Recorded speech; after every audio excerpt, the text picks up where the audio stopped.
ആഗ്രഹങ്ങളെ നമുക്ക് രണ്ടായിട്ട് തരംതിരിക്കാം. എനിക്ക് വേണം, എനിക്ക് നേടണം. ഇവ തമ്മിൽ ജീവിതത്തെ മാറ്റിമറിക്കുന്ന വ്യത്യാസമുണ്ട്. ഒരിക്കൽ രത്തൻ ടാറ്റ കാറിൽ സഞ്ചരിക്കുന്ന സമയത്ത് ഒരു ഫാമിലി മഴ നനഞ്ഞ് സ്കൂട്ടറിൽ പോകുന്നതുണ്ട്. ഇത് അദ്ദേഹത്തെ ഒന്ന് ചിന്തിപ്പിച്ചു.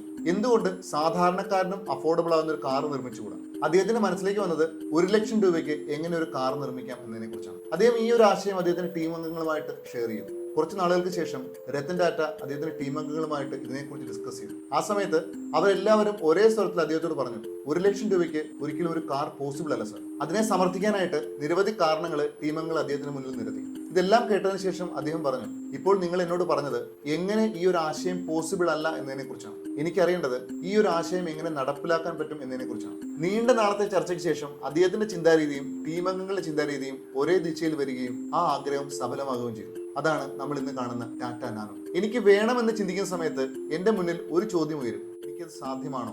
ഏതൊരു പോസിറ്റീവ് തോട്ട്സിനും ഒരു നെഗറ്റീവ് ഷാഡോ ഉണ്ടാവും. പക്ഷേ എനിക്കിത് നേടണമെന്ന് ചിന്തിക്കുന്ന സമയത്ത് എൻ്റെ മുന്നിൽ ഒരു ചോദ്യമേ ഉണ്ടാവും, ഇത് നേടാൻ ഞാൻ എന്താണ് ചെയ്യേണ്ടത്? ഇതൊരു ഫയറാണ്, തടസ്സങ്ങളൊന്നും കാണാതെ മുന്നോട്ട് പോകാനുള്ള ഒരു ഇന്നർ ഡ്രൈവ്. ഇന്ന് നമ്മൾ കാണുന്ന പല നേട്ടങ്ങളും ഒരാളുടെ മനസ്സിൽ എനിക്ക് നേടണമെന്ന ഒരു ചിന്തയിൽ നിന്നുണ്ടായതാണ്. അതുകൊണ്ട് ഇനി മുതൽ എനിക്ക് വേണമെന്ന് ചിന്തിക്കാതെ എനിക്ക് നേടണമെന്ന് ചിന്തിച്ചു തുടങ്ങാം. അപ്പോൾ നിങ്ങൾക്ക് മുന്നിൽ ലോകം തന്നെ മാറും. എല്ലാവർക്കും ശുഭദിനം. Thank you so much.